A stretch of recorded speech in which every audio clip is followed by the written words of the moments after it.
Assalamualaikum warahmatullahi wabarakatuh. Bismillahirrahmanirrahim. Alhamdulillahirabbil alamin. Wassalatu wassalamu ala asrofil anbiya'i wal mursalin sayyidina wa maulana Muhammadin wa ala alihi wa ashabihi ajma'in. Amma ba'du.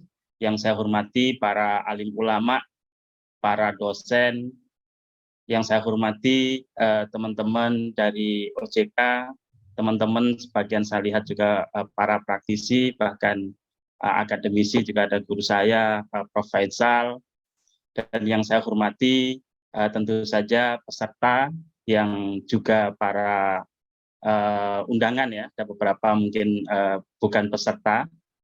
Bapak Ibu yang saya hormati, pada kesempatan pagi hari ini saya diminta menyampaikan materi tentang aspek syariah pada reksadana dan pengelolaan investasi syariah di pasar modal. Jadi sifat materi saya ini hanya komplementer, jadi tabiiyah, aksesorir dari apa yang telah disampaikan oleh Budiah, dan boleh jadi juga sudah disampaikan oleh narasumber sebelumnya. Nah, jadi saya tidak akan menjelaskan secara detail, tapi memberikan beberapa penegasan saja terkait prinsip syariah yang ada di reksadana maupun investasi syariah lainnya. Bapak Ibu yang saya hormati, yang pertama adalah persoalan definisi reksadana syariah dalam konteks keindonesiaan. Nah, tentu reksadana kita udah tahu, tadi Budia sudah menjelaskan. Nah, nanti kalau reksadana syariah ya berarti reksadana yang beroperasi menurut ketentuan prinsip syariat Islam. Nah, kata-kata prinsip syariat Islam. Nah, yang menarik Bapak Ibu yang saya hormati, prinsip syariah tentu saja dalam level fikih. Artinya apa?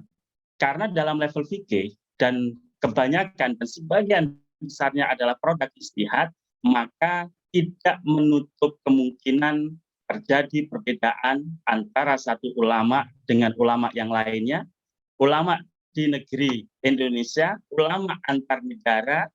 Nah, oleh karena itu, maka tentu saja kita harus perjelas. Nah, prinsip syariah dalam konteks reksadana syariah di Indonesia ini yang dianut mana?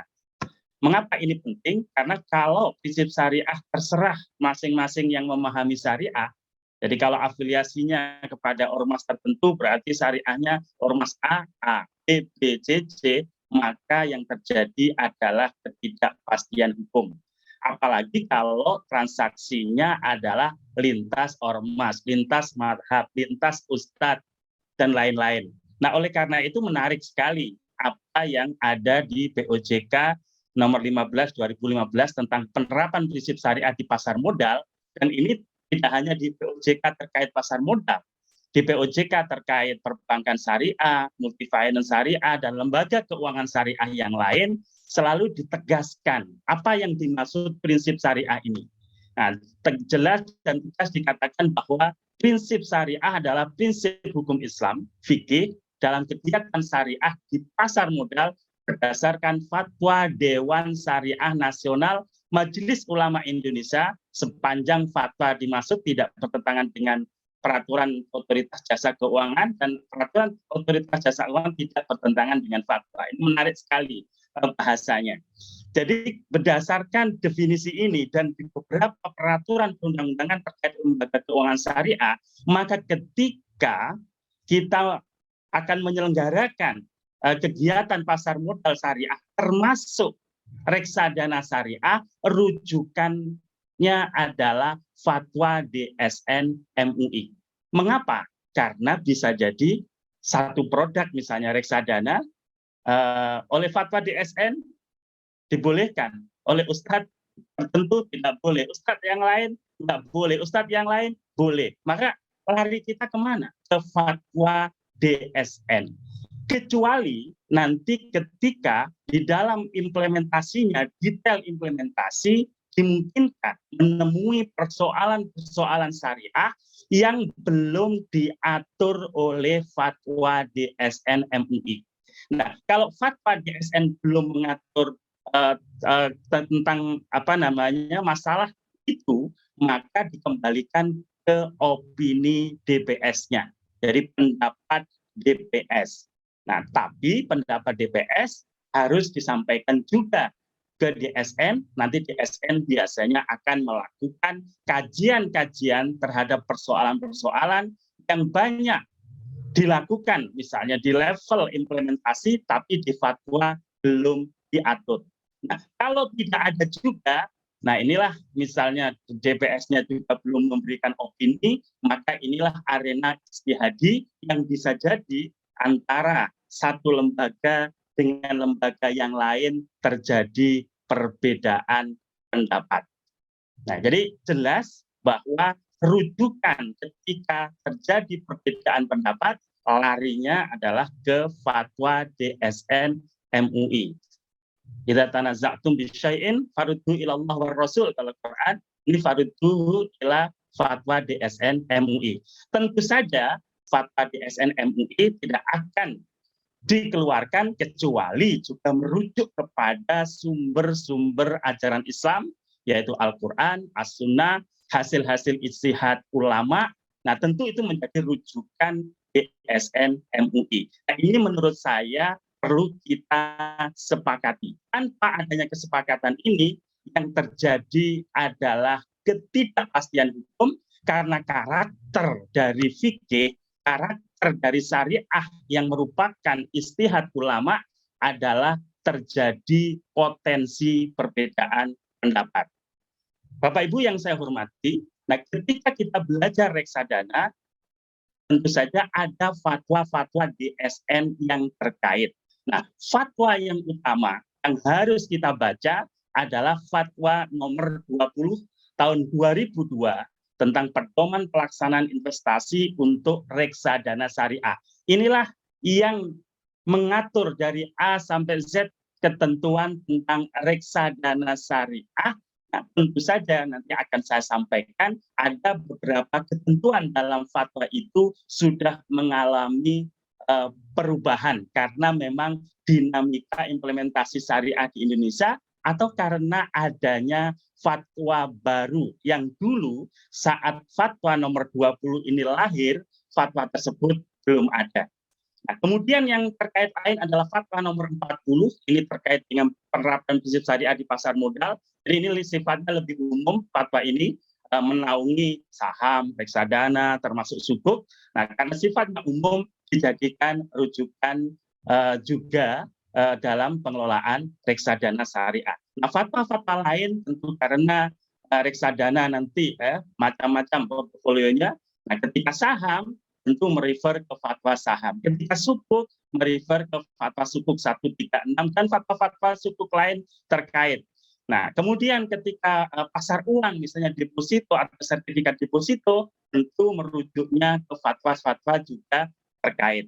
Jadi meskipun ya fatwa utamanya adalah fatwa 20, tapi kita tidak bisa mengabaikan fatwa-fatwa lainnya. Jadi mohon maaf, seringkali ketika ada persoalan, karena merujuknya hanya fatwa reksadana, nggak ketemu. Ternyata adanya di fatwa-fatwa yang lain. Oleh karena itu, kami berharap tentu kepada Bapak Ibu dosen untuk membaca ya fatwa-fatwa DSN, mempelajari fatwa-fatwa DSN dari awal sampai akhir. Karena antar satu fatwa dengan fatwa yang lain sangat mungkin ada keterkaitan yang erat. Nah, berikutnya adalah terkait mekanisme kegiatan reksadana syariah dan akad-akad yang digunakan. Ini menarik sekali, tadi sudah disampaikan oleh Bu Diah ya, bahwa yang terlibat ya, di dalam akad reksadana ini ada manajer investasi, ada bank custody, di mana sebelum reksadana ini ditawarkan, manajer investasi dan bank custody ini membuat kontrak investasi kolektif. Dia melakukan kerjasama untuk siap menerima kepercayaan dari para investor.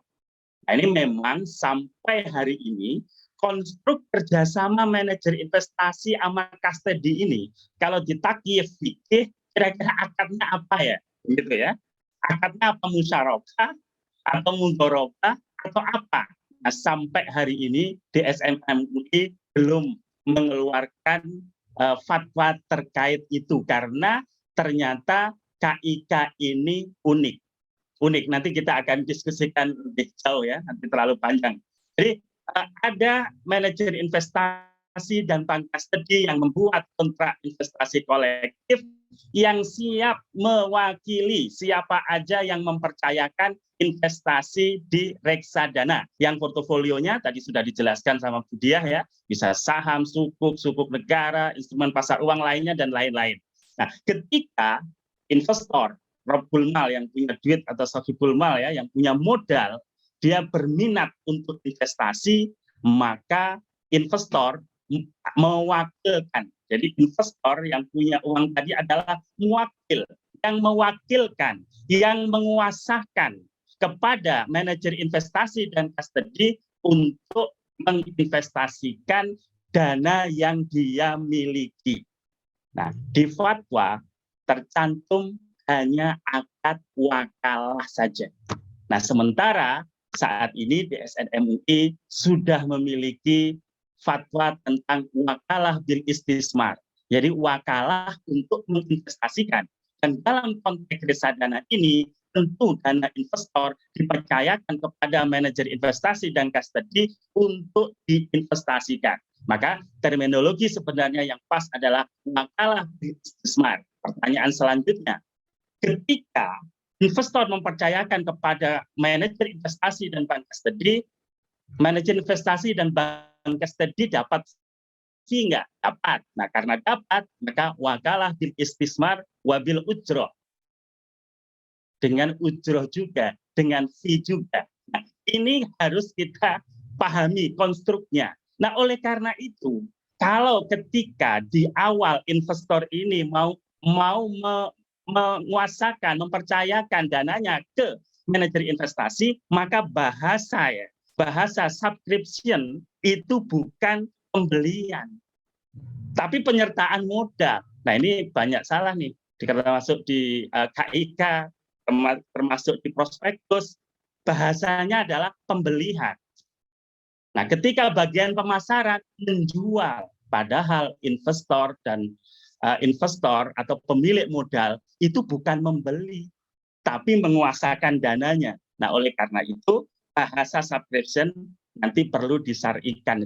Istilahnya jangan menjual, kecuali kalau di secondary market nanti ada ETF ya misalnya menjual setelah dia memiliki yaitu serta investasi, dia sudah memiliki unit itu, nah itu betul itu dijual. Tapi ketika di awal penerbitan, kemudian investor ikut serta, tentu tidak tepat menggunakan terjemahan subscription itu adalah pembelian. Demikian juga ketika dia keluar ya dari investasinya, redemption, itu diartikan penjualan kembali. Itu juga salah, nggak kembali, dia nggak membeli kok dijual kembali. Nah itu bisa diartikan ya penarikan penyertaan modal.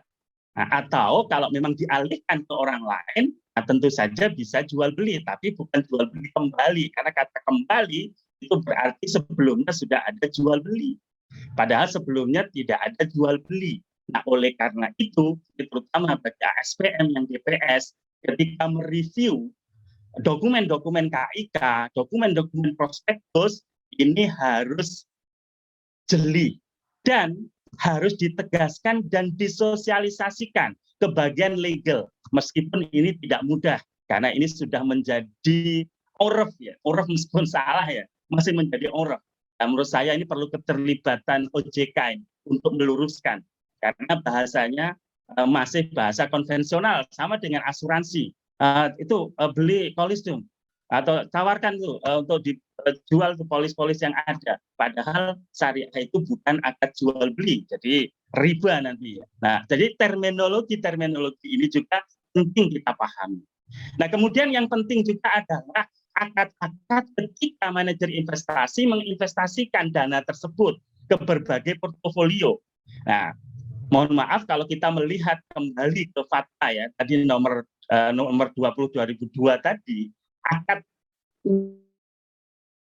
Nah, itu hanya mudharabah. Nah, tentu karena dulu bisa jadi portofolio investasinya semuanya mudharabah. Nah, sementara sekarang bisa musyarakah, mudharabah, ijarah, wakalah, jual beli dan akad-akad lain.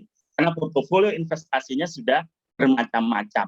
Nah, tentu ini juga harus kita ketahui. Jadi ketika membaca fatwa jangan-jangan kok hanya mudharabah, padahal kalau suku bisa macam-macam, bisa ijarah, bisa macam-macam. Nah, itulah sehingga kita juga harus memahami. Kemudian yang penting juga di dalam konstruk hubungan para pihak ini adalah bahwa manajer investasi dan bank strategi sebagai wakil tidak menanggung risiko kerugian atas investasi yang dilakukan sepanjang bukan karena kelalaian. Jadi manajer investasi, kalau investasi rugi, ruginya bukan karena kelalaian atau mukhalafatus surut, ya, menyalahi kesepakatan di awal, maka ruginya menjadi tanggung jawab investor, sohibul mal atau robul malnya. Nah, kemudian manajer investasi dan bank custody berhak memperoleh imbal jasa yang dihitung atas persentase tertentu dari nilai aktiva bersih reksadana syariah. Nah, ini menarik. Ketika ujrohnya didasarkan kepada NAB. Nah, pertanyaannya, NAB kan bisa naik turun. Apakah boleh? Apakah itu tidak gharar? Nah, Bapak Ibu yang saya hormati, Bapak Ibu nanti bisa merujuk ya beberapa fatwa DSN MUI. Di antaranya adalah nanti ada fatwa tentang ijarah ya. Tahun berapa itu? 2017 ya. Kemudian fatwa ini juga ada di pasal 4 ayat 2 juga ada penegasan bahwa wakalah bil ujroh, kalau Wahbah Zuhaili mengatakan hakikatnya adalah ijarah. Nah, ujroh ijarah itu bisa nominal, bisa persentase, bisa rumus tertentu. Dan ternyata ketika saya coba membaca di AOIV juga sama. Jadi dibolehkan ujroh berdasarkan nominal atau rumus tertentu. Nah, kalau ini berdasarkan persentase, jadi tidak ada persoalan. Bapak Ibu yang saya hormati, yang lain-lain ini hanya pengayaan aja. Bapak Ibu nanti silahkan dibaca fatwa-fatwa yang ada, ini sudah saya cantumkan. Ketika kita bicara tentang apa jenis usaha emiten yang dibolehkan dan yang tidak dibolehkan. Nah, ini semuanya sudah ada dan saya yakin ketika membahas saham ini sudah dibahas secara tuntas, termasuk ketika melakukan transaksi manajer investasi, maka ada larangan-larangan ya ketika jual beli saham misalnya. Nggak boleh ya, dengan cara najas, kayak makdum, insider trading, dan ini sudah dibahas di bab saham. Saya nggak perlu menjelaskan lagi, ini hanya untuk melengkapi. Demikian juga kondisi emiten yang tidak layak investasi. Nah, ini yang menarik. Jadi ketika manajer investasi akan menginvestasikan dana investor, tentu melihat apakah emitennya layak atau tidak. Nah, ini terkait terutama persoalan saham ya, bahwa suatu emiten tidak layak diinvestasikan oleh reksadana syariah apabila pertama struktur hutang terhadap modal sangat tergantung kepada pembiayaan dari hutang yang pada intinya merupakan pembiayaan mengandung unsur riba. Jadi ada transaksi utang piutang yang riba. Dan yang menarik lagi, apabila suatu emiten memiliki nisbah hutang terhadap modal lebih dari 82%, artinya hutangnya 45% dan modalnya 50%, maka tidak layak investasi. Nah, sebenarnya kalau kita merujuk ke fatwa yang awal ini relatif berat dibanding sekarang. Ya, relatif berat. Mengapa? Karena perbandingannya adalah antara utang dengan modal equity. Nah, sementara sekarang toleransi 40% itu antara utang berbasis bunga dengan aset. Nah, ini lebih konservatif dulunya. Dan ternyata setelah saya telusuri, dan waktu itu sempat saya mendapatkan dokumen bahwa tahun 2012 ya, sebelum pembuatan peraturan Bapak Pamelka tentang daftar efek syariah, itu ada diskusi antara DSN dan OJK. Nah, yang kemudian menyepakati adanya perubahan rumusan ini. Dan alhamdulillah saat ini juga sudah dicantumkan, sudah ada legalitasnya. Jadi di BOJK nomor 35 tahun 2017 bahwa emiten itu masih masuk kategori layak investasi itu ya apabila total utang yang berbasis bunga dibandingkan dibandingkan dengan total aset tidak lebih dari 45%. Ingat, di sini sudah total aset sesuai dengan surat kesepakatan tahun 2012. Kemudian total pendapatan bunga dan pendapatan tidak halal lainnya dibandingkan dengan total pendapatan usaha dan pendapatan lainnya tidak lebih dari 10%. Nah, Bapak Ibu yang saya hormati, tentu ini banyak menimbulkan pertanyaan, banyak menimbulkan diskusi, tidak hanya di Indonesia, di luar negeri juga sama. Nah, oleh karena itu, ketika pembahasan POJK 35 ini, saya ingat waktu itu meminta ini, yang dimerahin ini, alhamdulillah akhirnya dimunculkan, bahwa otoritas jasa keuangan dapat menetapkan rasio keuangan yang berbeda dengan rasio keuangan sebagaimana dimaksud pada ayat 1 huruf B, angka 3, dengan memperhatikan kondisi dan perkembangan pasar modal syariah. Artinya, 45% itu bukan harga mati. Nah, OJK selalu mencoba mensimulasikan diturunkan 40-30. Nah, kira-kira saham yang masih masuk DES stabil enggak? Dan nanti akan apa ya, mengganggu kira-kira kalau misalnya diturunkan drastis terhadap investor institusi maupun perorangan. Nah, inilah yang jadi pertimbangan Bapak Ibu. Nah, tentu argumentasinya banyak ya, Bapak Ibu nanti bisa baca ini. Saya kutipkan beberapa pendapat ulama ya, terkait tadi percampuran antara harta haram dengan harta halal, dan juga di fatwa DSN ini saya cantumkan penegasan 45% dan 10. Nah, ini juga ada, nanti silahkan dibaca. Nah, ini juga saya sudah kutipkan beberapa pendapat ulama yang menegaskan akan kebolehan itu dengan alasan ya tentu saja al-hajah tangzilu mangzilat ad-darurah ya, karena kepentingan yang mendesak, kepentingan yang sulit dihindari saat ini. Nah, sehingga ya dibolehkan asal halalnya lebih dominan, aksar hukmul kul. Nah, itu kaidah-kaidahnya ya, bahwa yang dominan itulah yang menghukumi keseluruhan, meskipun sebagiannya adalah ada unsur haramnya. Ini juga ada pendapat-pendapat ulama nanti yang bisa dibaca dan kita diskusikan. Nah, Bapak Ibu yang saya hormati, terkait portofolio reksadana tadi Bu Dita sudah menjelaskan, ya, intinya bahwa selama portofolionya itu sesuai syariah, maka diperbolehkan. Nah, kemudian masalah pembersihan kekayaan pada reksadana syariah, jadi karena ternyata dalam prakteknya tidak hanya di Indonesia, di luar negeri juga, ketika membeli portofolio misalnya saham, ternyata tidak bisa lepas sama sekali dari pendapatan non halal oleh emiten di mana sahamnya dibeli gitu. Nah, oleh karena itu ada konsep pembersihan, cleansing dari unsur-unsur non halalnya. Nah, cleansing ini ternyata juga menarik untuk didiskusikan ya, menarik untuk didiskusikan, terutama bagaimana cara meng-cleansing. Karena ini antar negara juga berbeda-beda. Bahkan di Indonesia bisa jadi antar DPS juga berbeda-beda. Nah, walaupun sebenarnya OJK ya dengan peraturan tentang pasar efek syariah itu sudah jelas ya bagaimana cara melakukan cleansing tersebut. Ya, jadi cleansing adalah proses pembersihan reksadana dari dana yang tidak dapat diakui nilai aktiva bersih reksadana syariah. Jadi dana yang tidak bisa diakui sebagai pendapatan. Nah, bisa jadi jasa giro dan bunga. Ini kan sangat mungkin ya ketika dananya investor tadi belum diinvestasikan oleh manajer investasi, masih ngendap di jasa giro. Nah, kebetulan custody-nya ini bisa jadi custody konven atau bahkan ada custody syariah tapi naruh uangnya itu masih di konvensional. Maka kalau ada bunga di situ, bunganya harus dikeluarkan menjadi dana yang tidak bisa diakui sebagai pendapatan. Nah, kemudian juga selisih harga jual dari efek yang keluar dari daftar efek syariah yang dijual melebihi 10 hari. Nah, ini tadi sudah dijelaskan sama Bu Dia, jika efek itu keluar, maka dikasih waktu toleransi rukso 10 hari. Karena kalau langsung dijual akan rugi dan dampaknya sangat luas kepada investor, diberi jarak 10 hari. Kalau 10 hari dalam rentang itu bisa dijual, maka kalau ada selisih pendapatan bisa diakui. Tapi kalau melebihi 10 hari itu tidak bisa. Nah, ini juga tentu arahnya ke rukhsah, keringanan. Nah tentu saja kalau kita konservatif ya begitu keluar langsung haram, maka pendapatannya haram.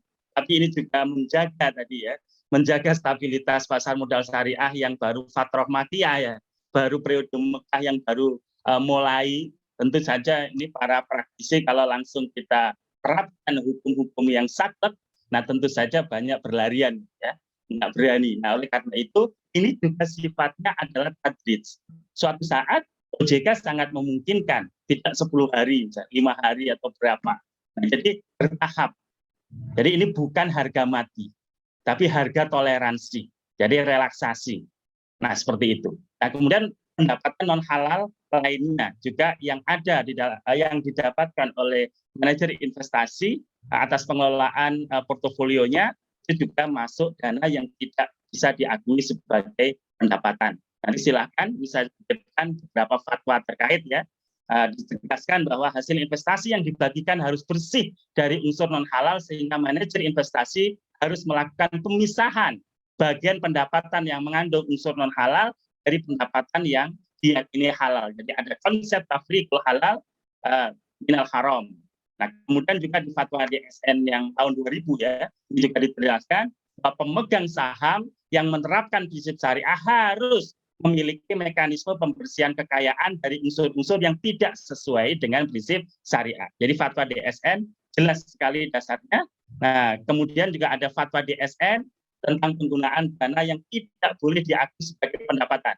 Nah, ini yang tadi saya bilang ketika mengelola reksadana harus lihat fatwa lain. Di antaranya fatwa 123 tentang penggunaan dana yang tidak boleh diakui sebagai pendapatan. Dan yang masuk kategori yang nggak bisa diakui apa saja. Nah, ini ada di fatwa ini ya. Nah, yang utama tentu yang tidak bisa dihindarkan ya, pendapatan dari unsur riba tadi tetap harus dikeluarkan. Kemudian transaksi syariah tidak terpenuhi ketentuan syarat dan rukun. Jadi kalau transaksinya misalnya rukunnya disalahi, nggak terpenuhi atau syaratnya melanggar, maka pendapatannya itu juga non halal, masuk dana yang tidak boleh diakui sebagai pendapatan. Termasuk kalau ada denda atau denda ya, denda kedisiplinan. Maka denda itu juga kalau misalnya MI mengenakan denda kepada mitra yang kerjasamanya dan ada denda, maka denda itu nggak boleh diakui sebagian dari NAB, tapi harus dikeluarkan dan menjadi dana yang tidak bisa diakui sebagai pendapatan. Dan yang menarik yang mungkin jarang kita kemukakan adalah dana yang tidak diketahui pemiliknya. Siapa tahu investornya ini meninggal, sementara ahli warisnya nggak tahu. Ya, dicari-cari alamatnya ternyata sudah nggak ada. Nah ini kan berarti kan dana investor. Nah dana investor yang investornya nggak ada ini nggak bisa diklaim oleh manajer investasi dan itu juga termasuk dana yang tidak boleh diakui sebagai pendapatan. Nah ini silahkan nanti dibaca kebutuhannya ya. Pendapat dana yang tidak boleh diakui sebagai pendapatan atau hasil cleansing itu bisa digunakan apa saja. Ini ada pendapat Imam Ghazali ya yang dikutip Imam Nawawi, nanti silakan dibaca dan banyak juga pendapat-pendapat yang serupa yang ada di fatwa DSN, nanti silakan juga dibaca sebagai penambahan. Nah, kemudian untuk apa saja ini kegiatan-kegiatan dana hasil cleansing itu juga sudah diatur di dalam fatwa ini. Tadi Bu Dia sudah banyak menyampaikan juga ya untuk apa saja itu sudah disampaikan dan itu memang sudah sesuai fatwa. Dan hal krusial yang sering kali ya banyak dilakukan perusahaan, ternyata dana non halal atau dana TDPSP atau hasil cleansing itu dipakai untuk kegiatan sosial dalam rangka branding perusahaan, dalam rangka promosi. Nah itu tentu DPS-nya harus melarang. Atau untuk pendidikan pelatihan karyawannya, karyawan kan kewajiban perusahaan, nggak boleh ngambil dana ini. Untuk pembayaran pajak misalnya nggak bisa, zakat dan wakaf perusahaan ini juga tidak bisa. Jadi nggak bisa misalnya perusahaan mewakafkan dana hasil cleansing ini ke lembaga tertentu karena ini bukan milik perusahaan.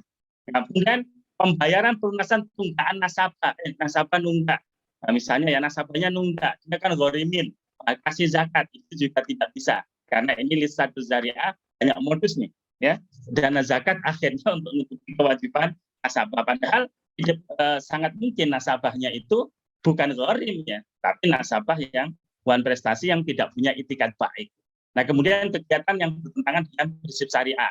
Jadi ini tentu saja harus hati-hati DPS, jangan sampai nanti dipakai ini mentang-mentang dana bukan dana perusahaan, nah ternyata dipakai untuk hal-hal yang tidak sesuai dengan prinsip syariah. Jadi semuanya nanti harus izin DPS. Nah, itu yang ingin saya sampaikan terkait reksadana, dan poin-poin pentingnya ya yang sering terjadi kesalahan, ini terutama bagi DPS ya, Bapak Ibu nanti kalau DPS, dan ini kebetulan beberapa temuan yang sering saya temui ya ketika membaca dokumen-dokumen tadi, istilah penyertaan subscription itu pembelian ya, padahal itu masih di awal ya, ketika orang baru membuka open account sudah pembeli. Nah, itu tentu salah. Kemudian tadi yang penjualan kembali ya, redemption, nah itu juga salah, bukan penjualan kembali ya, pengembalian penyertaan modal atau menjual bukan kembali kalau dialihkan ke yang lain. Kemudian bank custody juga masih ada yang konvensional, ini juga menjadi perhatian, mudah-mudahan juga ditertibkan sama OJK karena ada juga yang pakai konven, dan akibatnya tadi banyak dana non halal ya yang dihasilkan, bahkan kadang dinolkan. Ini yang mohon maaf, ini yang kita harus hati-hati. Jadi bank custody-nya adalah konvensional, ketika dana itu disimpan di bank konvensional tersebut tidak dikasih bunga. Nah, ini tentu saja nggak benar. Lebih baik dikasih aja bunga, tapi bunganya dikeluarkan menjadi dana non halal. Kalau kemudian bunganya juga nggak diambil, ini berarti pejuang riba sejati. Ya, udah dapat bunga nggak diambil, ambil saja, tapi bukan milik kita, disalurkan untuk kepentingan sosial. Nah itu. Kemudian ujroh MI tadi, yang persentase ini juga menjadi diskusi ya, sering menjadi diskusi, dan intinya beberapa fatwa DSN ya, ini sudah saya cantumkan, membolehkan. Penyelesaian sengketa melalui BAPI dan pengadilan negeri ini, Bapak Ibu yang saya hormati, nah ini juga harus jeli kita ketika sebagai dosen bahwa penyelesaian sengketa keuangan syariah itu ya dengan cara syariah. Di fatwa DSN juga sudah ditegaskan, tapi yang terjadi banyak penyelesaiannya masih di pengadilan negeri, dan pernah ada sukuk yang gagal bayar diselesaikan di pengadilan yang tidak syariah, nah akhirnya diperlakukan secara tidak syariah. Nah, ini tentu saja kita harus hati-hati. Nah, tentu kalau misalnya ada sekarang LPSJK, maka dipastikan mediatornya atau arbiternya adalah tidak syariah. Nah, kalau tidak ya di Basarnas atau di pengadilan agama. Nah, itu yang sudah pasti-pasti menerapkan prinsip syariah di dalam penyelesaian sengketa. Nah, kemudian yang terakhir nih karena waktu juga masalah sekuritisasi aset syariah ya dalam rangka penerbitan efek beragun aset, jadi KIK EBA maupun KIPSP ini ada fatwanya. Nah, sementara kalau DIRE ya, KIK untuk investasi real estate dengan investasi infrastruktur belum ada fatwanya, meskipun ya saya secara pribadi sudah membaca tidak banyak isu syariah di dalamnya. Nah, yang banyak isu syariah adalah terkait sekuritisasi aset untuk KIK EBA atau KIK EBA SP atau EBA KIK.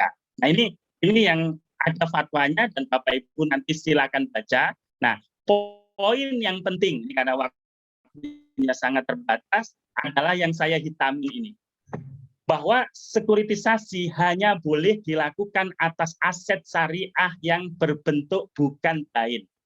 Jadi kalau misalnya pembiayaan bank syariah dengan menggunakan akad murabahah, begitu aset murabahahnya dijual kepada nasabah, maka di situ kedudukan bank itu adalah pemilik piutang. Jadi itu dain.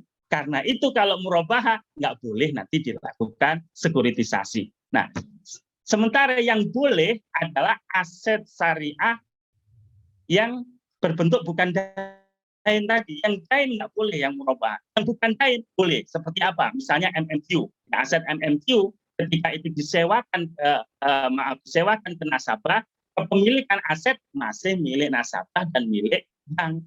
Nah, bagian kepemilikan bank inilah yang bisa dilakukan sekuritisasi, dijual, boleh. Nah, sementara yang kepemilikan nasabah itu tidak dihitung bagian dari kepemilikan bank. Nah, IMBT juga sama, karena aset IMBT ketika disewakan di awal kepemilikan aset masih milik bank, meskipun tradisi Indonesia sejak awal dinamakan nasabah ya, tapi masih milik bank. Ini juga bisa dilakukan sekuritisasi. Oke. Nah, kemudian yang penting juga adalah transaksi pemindahan kepemilikan ya, aset yang bisa disekuritisasi yang berbentuk bukan dain dari originator kepada penerbit wajib dilakukan dengan akad jual beli yang sesungguhnya. Jadi pihak bank ini sebagai originator. Nah, nanti ketika menjual aset pembiayaan yang dia miliki, piutang pembiayaan yang dia miliki yang tentu yang bukan dain, nah ini harus jual belinya kepada penerbit itu jual beli yang sesungguhnya. Jadi keluar betul aset tersebut dari aktiva neracanya bank itu. Jadi jangan sampai masih ada di bank, bahwa bank masih memiliki peran menagihkan, posisi bank itu sebagai wakil, bukan sebagai pemilik aset lagi. Nah, ini juga hal yang penting terkait sekuritisasi. Nah, kalau detailnya nanti silakan dibaca, Bapak Ibu yang saya hormati, termasuk akad-akad yang digunakan, akad apa saja, misalnya antara pemodal dan penerbit. Nah, pemodal dan penerbit sama dengan reksadana tadi ya. Wakalah bil ujro, kalau ada financing enhancer ya, penjamin, nah itu akadnya apa, kafalah bil ujro, nah sama lah, ini standar akad-akad dasar yang ada di fatwa DSN MUI. Dan terakhir terkait investasi dalam Islam, tadi Bu Dia sudah menyampaikan, tentu Islam banyak memberikan motivasi ya seseorang untuk melakukan investasi dan investasi, bahwa hidup ini adalah ibadah. Wa ma khalaqtul jinna wal insa illa liya'budun, kita ini untuk beribadah, dan bagian dari ibadah adalah bekerja. Ya, wa qul i'malu fasayarallahu amalakum wa rasul wal mu'minun. Bahwa Allah akan menyaksikan karya Anda, kerja Anda. Nah, ketika kita sudah bekerja, kita mendapatkan ujro, mendapatkan kekayaan, pertama adalah diinvestasikan, karena masa depan kita masih panjang, keturunan kita masih panjang, dan belum tentu kita selamanya bekerja. Maka harus dilakukan investasi untuk mitigasi resiko menghadapi masa depan. Nah, surat Yusuf 47 ya, itu jelas sekali bagaimana Yusuf mengajarkan untuk menginvestasikan, untuk menghadapi paceklik. Jadi hasil panen jangan dimakan semuanya. Nah, ini ayatnya ayat 47. Nah, kemudian juga ada kewajiban infak. Nah, infak ini. Jadi investasi penting, tapi ingat, kekayaan kita adalah memiliki tanggung jawab sosial. Kita memiliki tanggung jawab sosial atas kekayaan kita. Nah, tentu saja bagi orang Islam ya, selain zakat itu parameter yang terpelit ya, kita bisa infak, banyak instrumen-instrumen amal sosial yang ada di dalam syariah. Nah, kemudian juga ada beberapa ayat Al-Quran ya, yang menarik ini waktu saya dulu S1 belajar usul fikih nih pada Pak Profesor Dr. Satria ini. Saya masih ingat nih. Dari ayat Al-Quran surat Nisa ayat 5 ini ya, wala tusufaha amwalakum allati ja'alallahu lakum qiyama warzuquhum fiha waqsuhum wa qulu lahum qawlan ma'rufa. Jadi janganlah kalian memberikan harta kalian kepada orang-orang yang safih, orang-orang yang bodoh, padahal hal itu menjadi bekal bagi kalian. Jadi maksudnya harta itu nggak boleh diserahkan ke sembarang orang. Nah, ya, Imam Zamakhsyari dalam tafsir Al-Kasaf mengatakan yang dimaksud orang bodoh adalah orang yang memboroskan harta dan orang yang tidak mampu mengembangkan harta, menginvestasikan harta secara profesional untuk meraih keuntungan. Jadi karena itu ya, syarat melakukan transaksi di dalam syariah, cerdas, di situ cerdasnya tidak hanya cerdas dia balik berakal, tapi harus cerdas finansial, bukan sufaha gitu ya. Sufaha ini bisa jadi bukan anak kecil, orang dewasa tapi tidak cerdas finansial, itu kita juga hati-hati ketika memberikan harta kepadanya. Nah, kemudian juga ada hadis Nabi ya, tajiru fi amwalil yatama la taqulu zakat. Jadi kalau kita memegang harta anak yatim, jangan didiemin hartanya di rumah. Lama-lama nanti menyusut tuh, kena inflasi ya. Maka investasikan. Nah, biar tidak mengalami penyusutan. Nah, kemudian banyak juga waliyahsalladzina la taraku min khalfihim dzurriyyatan dha'afan khafu 'alaihim falyattaqullah wa liyaqulu qawlan sadida. Nah, ayat ini juga ayat yang memerintahkan kita untuk mengantisipasi masa depan keturunan kita ya. Karena itu harus kita siapkan betul baik keimanannya, pendidikannya termasuk ekonominya, yaitu di antara lain dengan investasi. Dan ini tadi yang surat Yusuf, ini sangat terkenal, saya yakin nggak perlu saya jelaskan. Ini yang biasanya kalau teman-teman di MI ya sampai mempromosikan ke majelis taklim, nah ayat ini yang dikutip ya. Jadi ayat tentang anjuran berinvestasi menghadapi masa depan. Nah kemudian prinsip-prinsip investasi dalam Islam, ini standar, Bapak Ibu kalau udah belajar fikih muamalah, saya yakin sudah pernah membacanya ya. Yang pertama bahwa investasi harus didasarkan pada prinsip tauhid, jadi segalanya dari Allah dan kembali ke Allah.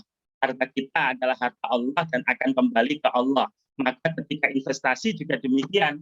Jadi ketika kita berhasil, ya kita kembalikan ke Allah, bukan kesombongan diri. Ketika kita gagal, itu bagian dari cara Allah untuk mendidik kita. Jadi tauhid adalah segalanya. Insya Allah ini adalah obat stres ketika orang melakukan investasi. Ya, kalau ketika tautannya itu pada Allah, bukan pada harta yang kita miliki. Nah, kemudian yang kedua, investasi dilaksanakan dengan memperhatikan prinsip kemaslahatan maqasid syariah. Ini juga standar bahwa jangan sampai investasi yang kita lakukan ternyata mencederai agama kita, jiwa kita, akal kita, keturunan kita, harta kita. Nah, ini maksudnya hifdzuddin ya, hifdzul mal, hifdzun nasl. Nah, semuanya itu harus kita hindarkan kalau investasi kita mengarah kepada menghancurkan 5 prinsip itu. Tapi kalau justru memperkuat 5 prinsip itu, itulah investasi yang sesuai syariah. Dan investasi memperhatikan kebiasaan dan tradisi yang baik. Bahwa model investasi itu tidak semuanya ada zaman Nabi, ada zaman sahabat, ada zaman imam madhab, pemikir-pemikir muslim lama. Dan tentu banyak tradisi-tradisi baru. Maka selama tradisi kebiasaan bisnis itu kebiasaan yang baik, tidak ada persoalan kita adopt sebagai bagian dari proses investasi syariah. Tapi kalau urufnya itu uruf fasid yang bertentangan dengan prinsip syariah, yang mengandung larangan-larangan syariah, tentu harus kita jauhi. Nah, kemudian investasi wajib memperhatikan hukum dan moralitas secara terintegrasi. Jadi ini jangan sampai kita investasi itu melihatnya OJK ngelarang nggak ya? Nah, OJK nggak ngelarang, ya udah. OJK nggak tahu, ya sudah. OJK nggak bakalan ngaudit, padahal yang dilakukan adalah bertentangan dengan syariat Islam. Maka moralitas hukum penting, jangan hanya persoalan hukum saja. Hitam putih di mata otoritas. Nah ini penting, jadi bagi seorang investor muslim, dia tidak hanya takut OJK, tapi takut kalau perbuatan investasinya ini melanggar Allah. Melanggar hukum-hukum Allah. Ingat, Allah mengawasi, para malaikat mengawasi. Nah inilah moralitas yang harus dijunjung tinggi. Nah kemudian investasi wajib menjaga keseimbangan antara kepentingan individu dan kolektif. Nah ini yang penting juga diperhatikan bahwa Islam tidak menghilangkan kepentingan individu, tapi juga menekankan jangan sampai kepentingan individu mengalahkan kepentingan kolektif. Jadi kolektivitas penting, individu juga dihargai di dalam Islam. Jadi ini perpaduan ya antara kapitalisme dan sosialisme. Nah, kemudian investasi wajib terhindar dari riba, tadlis, ini standar. Bapak Ibu saya yakin sudah fasih semuanya. Dan terakhir, investasi harus dilakukan secara ikon, kesungguhan dan kemantapan profesional, termasuk juga disertai dengan upaya-upaya mitigatif gitu ya, jika memang itu berpotensi merugikan. Jadi jangan sampai wah udah saya percayakan Allah saja, apapun saya lakukan, tidak. Tetap harus ada ikhtiar.